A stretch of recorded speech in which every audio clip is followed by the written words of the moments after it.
인류 역사에 있어선 언제나 극한 상황에 처할 당시에는 신라 같은 희망이라도 가져본 적이 있었습니다. 그러니까는 예상치 못했던 특수를 부린다든가 그러한 사례가 역사적으로 존재했었지만 이번에는 전혀 그러한 조짐이 보이고 있어서 더 답답함을 느끼는 현실이 아닐 수가 없습니다. 최근에 또 새로운 변이가 기존의 변이보다는 훨씬 전염력이 강한 변이가 등장하면서 또다시 인류를 긴장시키고 있는데, 그런데 이 오마크론이라는 또 이름의 변이가 델타보다는 전염력이 강하다고 해서 우려를 낳은 바 있었습니다.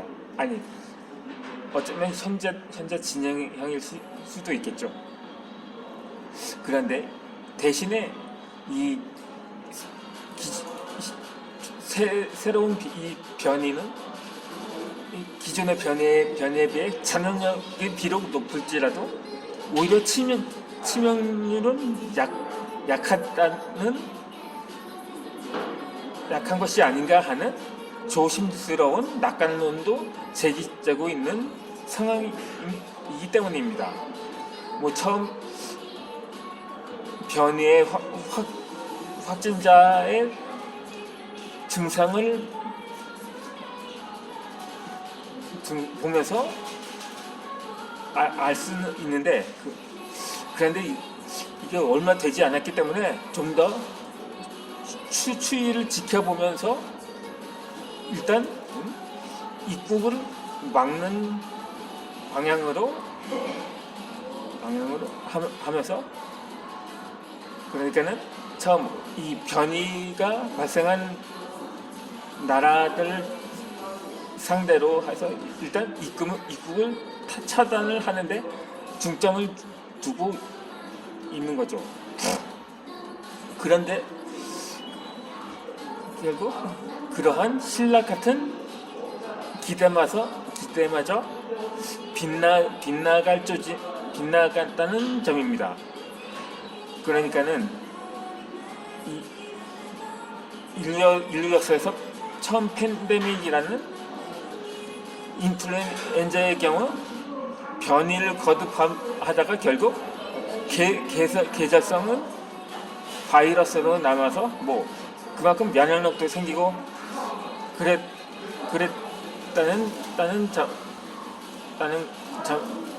그랬다는 건데, 또 10년 전에 신종플루의 경우 변이가 생긴 이후지 얼마 되지 않아서 사라졌던 것처럼 이번 코로나 바이러스도 마찬가지일지 않을까, 오히려 집단 면역이 생기는 것이 아닌가 하는 낙관론도 없진 않았지만, 최근에 처음 유럽의 한 축구 클럽에서 한 13명이 집단 감염이 되었는데, 그러니까 오미크론 변이죠. 그런데 최근 그 13명 모두 사망을 했다고 합니다. 결국 그렇다면 결국 이로 인해서 세계가 발칵 뒤집어진 거죠. 아니, 그래도 그렇지, 이제 위드 코로나라고 해서 이제 코로나가 더 이상 사라지지 않는다고 이제 판단을 해서 그냥 같이 살아가고 그냥 면역을 형성하는 방향으로 이제 전환한 지가 얼마 되지 않았거든요. 그런데 이 서방 국가들의 경우 6개월이 되었거든요. 영국에서 시작해서 이스라엘을 포함해서. 그렇게 위드 코로나를 시작하다가 일본도 한 3개월 정도 되었거든요. 하지만 지금까지는 확진자 수가 뭐 두 자릿수나 세 자릿수 정도로 또 진정세를 보이고 있는 상황에서 또 일본 역시 이 오미크론 변이 확진자가 발생을 했다는 거죠. 아니, 사실상 우리나라만 남았는데 최근에 우리나라에서도 2명의 확진자가 나왔다고 합니다. 그러다 보니까는 근데 처음 델타 변이의 경우 그렇게까지 입국 차단에 크게 신경을 쓰지 않았는데 그래도 우리나라 초창기에 중국 우한에서 처음 발생을 해서 세계 여러 나라가 중국인에 대한 입국 금지 조치를 시행했는데 우리나라는 입국 조치를 금지 조치를 하지 않았죠. 그러다 결국 집단 감염이 시작이 되었는데 그러다 보니까 중국은 어려울수록 서로 돕는 나라라는 이유를 들었는데 그렇다면 중국은 어떻습니까? 우리나라에서 대구에서 집단 감염이 발생했을 때 오히려 한국인 입국 금지 조치를 강화하고 또 중국에 남아있는 교민들에게 완전히 봉쇄 조치를 행한 거죠. 그렇다고 무슨 생필품도 갖다 주지 않고 완전히 격리시켜버린 거죠. 그 사람이 죽거나 말거나 그냥. 그런데 이에 대해서는 무슨 소리냐? 중국에서도 대구에서 집단 감염자 나왔을 때 구호품을 보냈다고 할 수가 있을 것입니다. 물론 영상을 보니까 그랬더라고요. 당나라 유학생인 최치원의 어록을 붙이면서 그렇게 지원을 했다는데 그런데 이 지원을 했던 민족이 조선족이라고 합니다. 그러다 보니까 물론 중국인에 대해서는 입국 금지 조치를 하지 않았지만 그것이 뭐 조선족이나 만주족에 제한한 것인지는 그것도 모르거든요. 아직 중국의 소수민족이 한둘입니까? 그래도 그렇지 우리나라는 그 희생을 감수하더라도 중국인에 대해 입국 금지 조치를 하지 않았는데 그럼 중국은 어떻게 했나요? 좀 전에 말씀드렸다시피 그런 배운 망덕이 어디 있습니까? 그리고 또 최근에 또 강원도에서 외국인 유학생 거의 뭐 70명 가까이 되거든요. 된다고 합니다.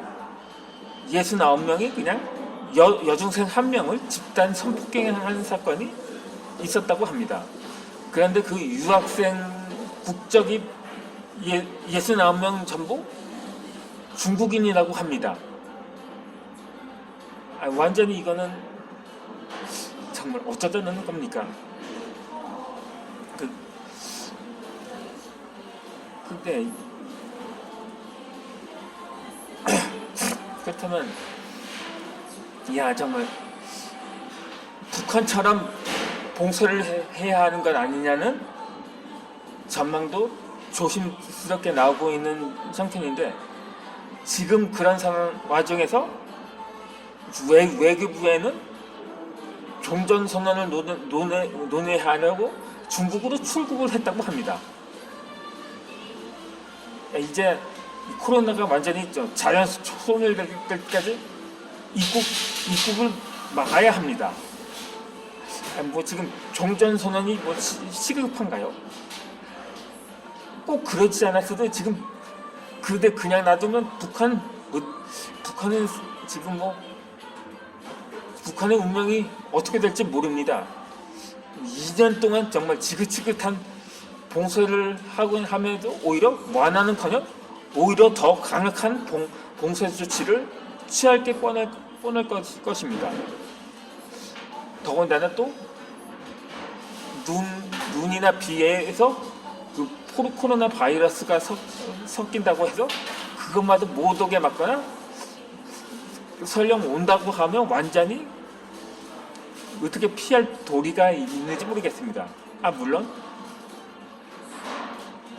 고위층들이야 그럼 막을 수 있는 조치나 장치가 되어 있겠죠. 하지만 일반 주민들은 어떻겠습니까? 그냥 뭐 완전히 대책이 없는 수준입니다. 그렇기 때문에 이번에는 정말 아니길 바랬는데 정말 물론 기존의 코로나도 대부분이 고령층이 가장 치명적이라고 하지만 뭐 사실 뭐 전염병이라는 게 연령대를 가리겠습니까? 물론 젊은 층에도 치명적이기도 하죠. 이를테면 기저질환자라면 그러니까는 우울증이라든가 그렇다고 고령자라고 해도 대부분이 치명적이지는 않았거든요. 마찬가지로 뭐 기저질환자들에 대해서 그 치명적이었을 뿐이지. 뭐 보셨다시피 트럼프 대통령이나 정광훈 목사도 고령인데도 불구하고 격리 치료만 받고 완쾌가 되었지 않습니까? 마찬가지로 그것이 그러니까 면역의 문제이긴 합니다. 하지만 이번에 변이의 경우는 정말 더군다나 이 축구팀에 가입하려면 우선 몸도 튼튼, 마음도 튼튼, 해태우유 이런 이와 같이 모든 조건 신체와 모든 조건이 건강한 청년층이래야 가능하거든요. 그런데 그 축구부원들이 전부 사망을 했다는 점은 정말 경각심을 정말 감출 수가 없는 사안인 것입니다. 그러면 어떤 사람은 어차피 뭐 그냥 차라리 이런 세상에서 살아가느니 차라리 그냥 죽는 게 희망이다. 죽어서 다음 생에 다시 태어나는 게 더 낫다고 생각하는 사람들도 없진 않을 것입니다. 그렇지만 완전히 자포자기한 상태에서 그냥 넉넉히 있을 수는 없지 않습니까? 그래도 아무리 그래도 그 인생은 한 번뿐이라며 멋진 삶을 한 번 살다 가는 것이 원인 사람들도 많습니다. 그런 사람들을 배려하더라도 이러한 적절한 조치가 필요한데 앞으로 현재로서는 정말 무책이 아닌가 하는 걱정이 앞선 상황일 수밖에 없는 상황입니다. 그렇다면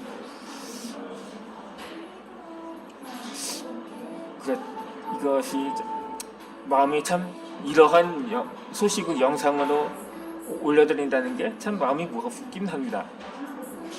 설령 이 영상이 떡상이 된다고 하더라도 그렇게 기분은 좋지는 않을 것 같습니다. 아무튼 간에 그냥 정말 기적을 바라는 수밖에 없을 것입니다. 그러기를 바라며 우선 다음 영상으로 올리도록 하겠습니다.